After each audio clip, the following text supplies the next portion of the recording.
Hello, everyone, and welcome back to another segment of Experts Corner. Today, we have the amazing Neil Townsend joining us for an episode titled The 3 Key Pillars of Forming a Price Opinion. Neil is the Chief Market Analyst at FarmLink Marketing Solutions. Welcome, Neil. How are you? I'm doing well. Thank you. Excellent. So before we dive into this awesome episode that we have planned, can you tell our audience a little bit more about who you are, your background, and what you do?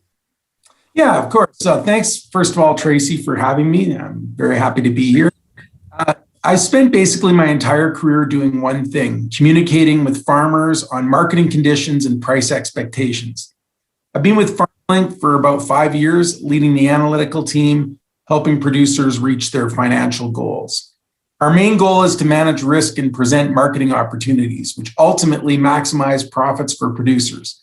I'm excited to be here today to discuss how valuable FarmLink can be to producers and their operations. FarmLink's vision is to help producers make informed decisions that help turn grain into profit. The A-team, that's what we call ourselves here at FarmLink, has a significant role in that vision, analyzing the market, breaking down all the information, and ultimately giving producers the best information possible. Love it. Thank you for sharing. So, as you know, Neil, and as you know in the audience, we have done a series of segments for Expert Corner and a few impact farming episodes. And previously on the show, we've discussed how grain marketing includes individual farm decisions and broader market considerations. So today we're going to talk about something a little bit different. We're here to talk about how FarmLink analyzes the big, broad market and formulates a view on prices. As you know, Neil, better than myself, and as farmers know, there's many factors that determine when to sell and wait. And things like weather, geopolitics, stocks, supply and demand, logistics, all those crazy things. There's an extensive list of influences that can be a challenge for anyone to understand. So I'm curious, and here's the question we're going to answer today. How does FarmLink form a price opinion for producers? That's a great question, Tracy. I mean, as you've mentioned, many elements go into forming a price opinion. The world is not getting simpler. It's getting more complex and more intertwined all the time. So let's break it down how we come up with a price opinion. There are 3 key pillars we consider when we come to form that opinion. First, we look at the fundamentals, the numbers, the graphs. We're looking for trends. The second is, what do people think? The market psychology. How does the market feel about those numbers? We always have to remember the market is ultimately a group of people. And finally, we leverage our network. We look at news sources, reports, articles. We talk to our clients. We talk to other people who work with us, boots on the ground type of things. We call contacts. We try to understand what is the current behavior out there and how can we leverage our own contact list to help form our opinion. First, let's talk about the fundamentals, which is an integral part of the process. FarmLink uses a combination of data sources and market intelligence to formulate an opinion on potential changes to prices. This is the starting point for it all. What do the numbers tell us? Okay, excellent. So as we've touched on in previous episodes, and as I always like to say, you guys are experts in what you do, and there's so much out there. So I'm curious, what kinds of data sources does FarmLink, do you and the analysts there study? Yeah, this is another great question. I mean, the list is extensive and it's constantly growing. Things are taken in and things are removed from it.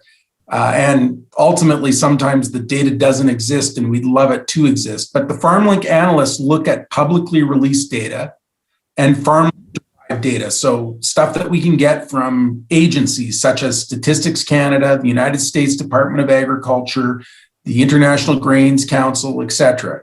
There are many other public data sources for agricultural, financial, trade, price, demographic data. We take it all in and we consider every piece of it. We also look at FarmLink data on our own estimates of crop production, prices that we've heard of in the country, trade flows, etc. All of this is objectively formed data. It's numbers, it's data points. Okay. Better you guys than us, right? That's a lot of information. So I'm curious, you take all that information, the fundamentals, the fundamental information, pardon me, and decide what is the most important. Reword that, Neil, sorry. How do you take all the fundamental information and decide what is most important for producers? Yeah, first of all, we have a process. So we repeat these things on a weekly, bi-weekly, monthly basis. We have, tables and charts that sort of tell us about directions and how things change. So when we're reviewing the fundamental data, we're not quite starting at point zero because we've done it before. We have that sort of,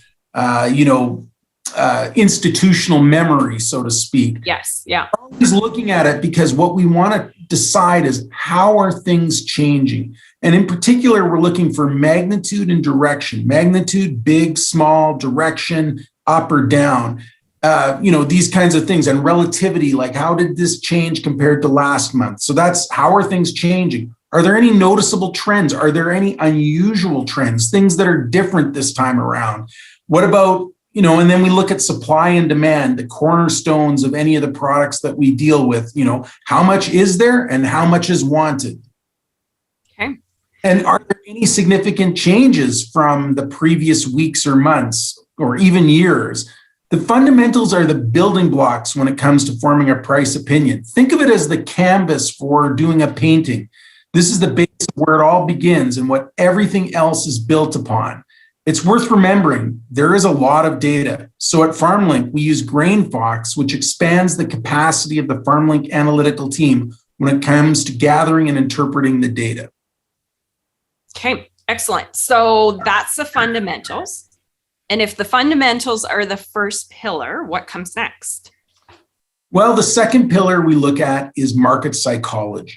How does the market feel about what's going on? The market doesn't need to be right. It's not always aligned with what the numbers might tell you. Got to remember, we're talking about humans, and humans are fallible creatures. They're also prone to sort of groupthink, and that groupthink doesn't necessarily equal a rational market.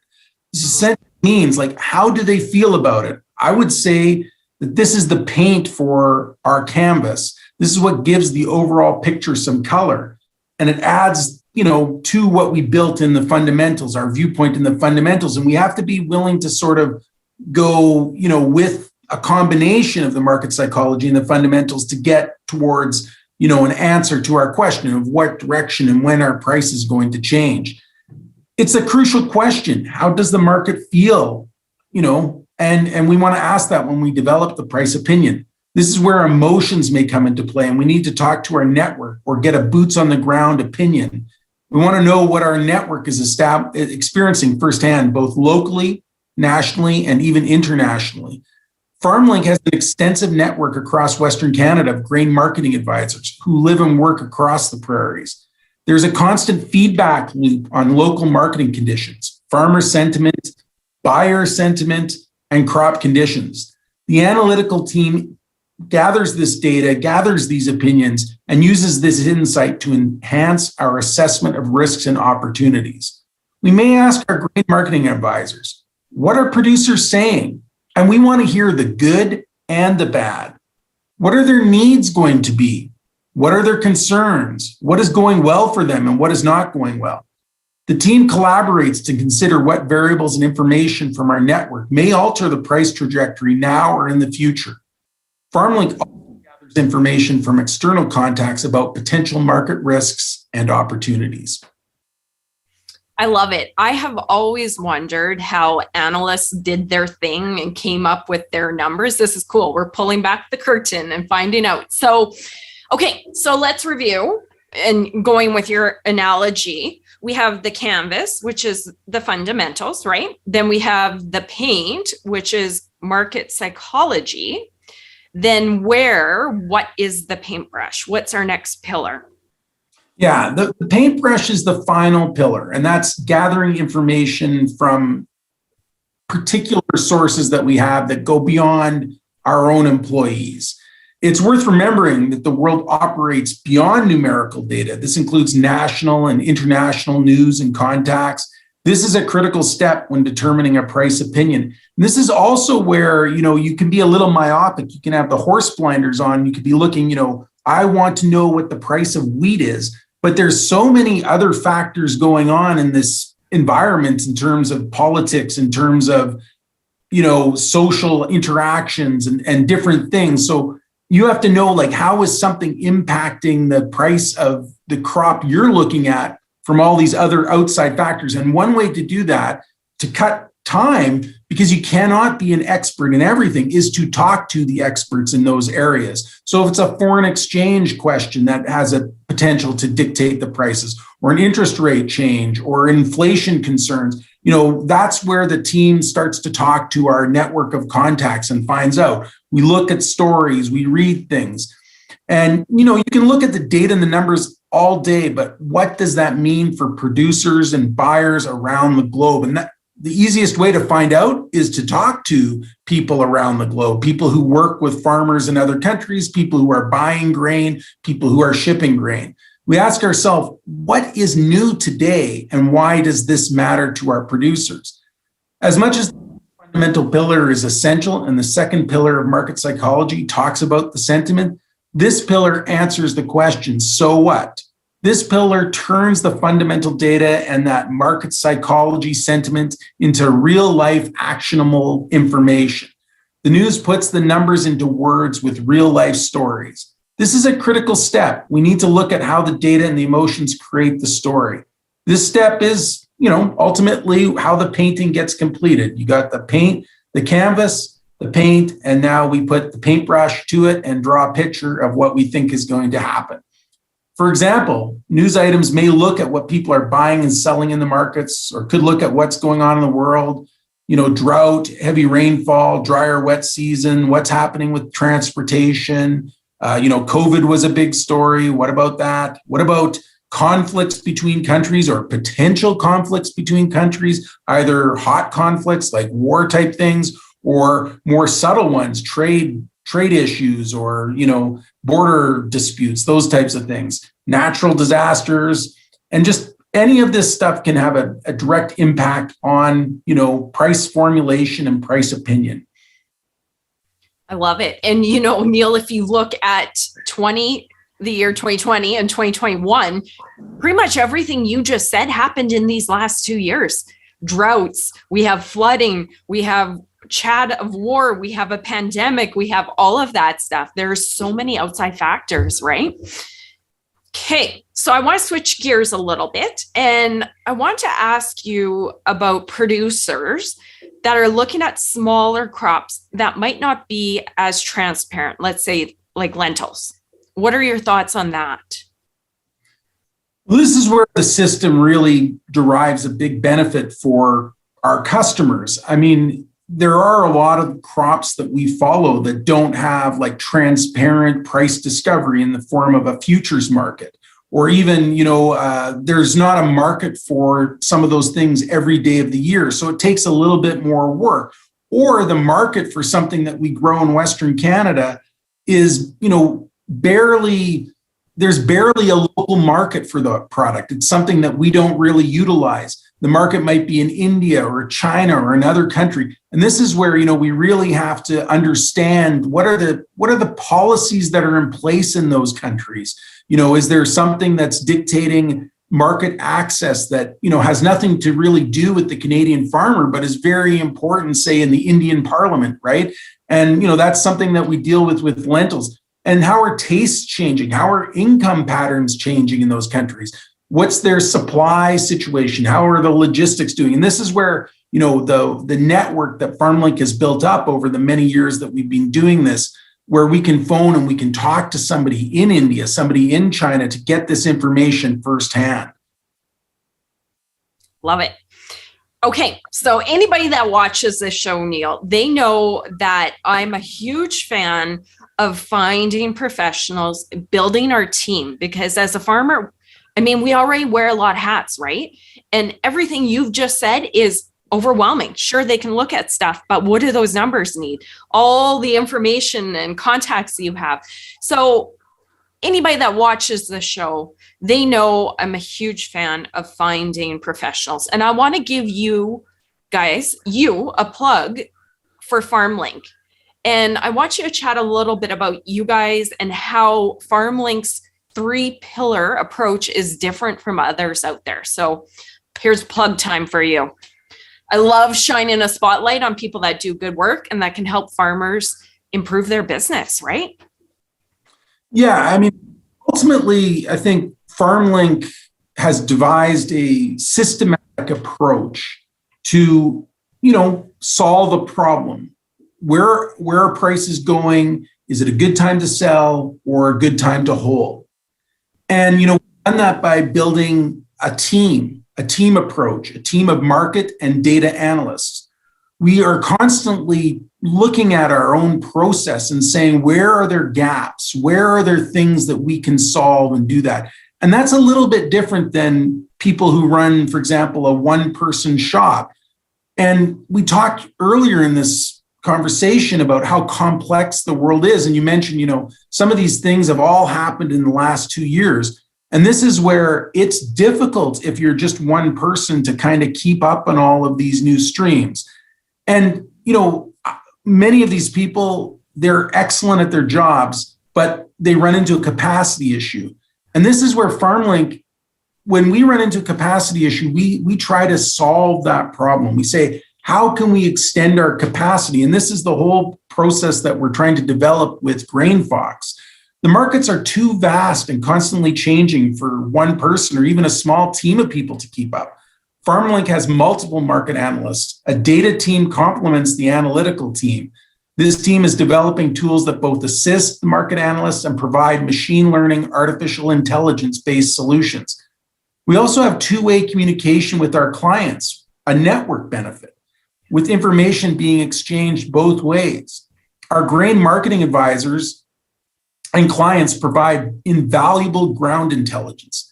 The boots on the ground creates an opportunity to have information before the broader market. Grain marketing advisors work with the producers in the country across Western Canada and clarify their goals. Farm operations are complex. Certain producers are better and more interested in different aspects of the process. They help tie together the market analysis and the specific marketing decisions for producers. There's a lot of emotion in the market, and using this team approach and the 3 pillars, we can help take the guesswork out of grain marketing decisions and reduce emotion in the marketing process. Love it. As a farmer myself and a sole operator, there's a lot of pressure on our shoulders, right? And just as you're saying, the value you guys bring, the wisdom, the teamwork, building that farmer's team, I'm sitting here going, you always like having experts that can help you out, right? So thank you for sharing that. In previous episodes I've done, and shout out to you guys in the audience. If you haven't caught any of those episodes, go and check them out as well. This is a series, and we chatted about different things about grain marketing, and we also chatted about GrainFox. But for everybody here watching, Neil, can you go into GrainFox a little bit more, share what it is and the vision and how it fits into the big equation? Yeah, GrainFox gives you power with everything in one place. So you can take control of your grain marketing even when the unexpected happens. So GrainFox is designed to be a one-stop platform for market information and guidance. The internet is frustrating. It can be like searching for a needle in the haystack. You think there's an answer there, but who knows if you'll find it or what the sort is and what the source is. GrainFox is a curated amalgamation of these sources and market information where you can discern actionable market intelligence for a multitude of crops, including many crops that don't have the benefit of futures. It also provides transparency into producers' crop portfolios. Second, GrainFox is the future of grain marketing. It will use the power of big data, machine learning, and artificial intelligence to refine and enhance marketing advice. Again, there is so many inputs now and data points that are coming in that it's very hard for, people to analyze it on their own. And we need a tool, and the tool of having GrainFox, which kind of marries the big scope data with the little more precise data, helps us give an answer that is more vetted and more pure than it would be if it were just sort of developed without using the technology. Data-driven solutions are a necessity in an uncertain world, and the world is getting more uncertain all the time. There's an ever-expanding list of variables that influence marketing conditions. GrainFox is designed to harness the multitude of data points to provide clear guidance. GrainFox will tailor recommendations to specific geographies and producer realities. So it's two ways. It's the big picture and the individual picture. Like we discussed earlier, GrainFox expands the capacity of FarmLink's analytical team when it comes to reading the data. It's an all-in-one app that will grow with you, that can help producers have all the data we use at their fingertips. All the information ultimately, hopefully, in one spot. Love it. When I first heard about GrainFox, when I was chatting with your CEO, Mark Lepp, I said, finally, right? Something as big and complex as grain marketing, which I think overwhelms a lot of producers. There's just too much. And now having that paired with the advisors, when Mark told me about that, I said, finally, I'm so happy you guys are bringing a tool like that to agriculture. So good for you guys. For everyone in our audience, this has been a great episode, Neil. I really enjoyed pulling back the curtain and figuring out how you guys figure out price opinions. I've always wondered about that, and I'm sure people in our audience have as well. If people want to learn more about FarmLink or GrainFox, and I know you guys have some ongoing offers, how can they connect with you and take advantage of what you guys have to offer? Yeah, thanks a lot, Tracy. I mean, first of all, we really want people to take GrainFox for a spin. So the first thing you can do is visit farmlinksolutions.ca. It's pretty clear there that you can, sign up for a trial on GrainFox. And also there is a button there that allows you to connect with an advisor who lives in your area. So you can click that button and book a consult right there and then. Love it. We encourage people to do that. Thank you. Love it. Thank you so much, Neil, for sharing your wisdom. I love having these conversations.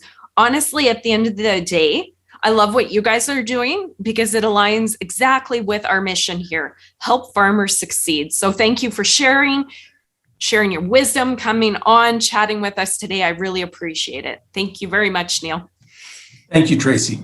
You're welcome. And you guys in the audience, thanks for tuning in. I really appreciate you spending the time with us. If you enjoyed this as much as I did, like it, share it, and get it out there. Other farmers need to hear this message and learn about the great tools FarmLink has to offer. Thanks, guys. See you next week. Bye-bye.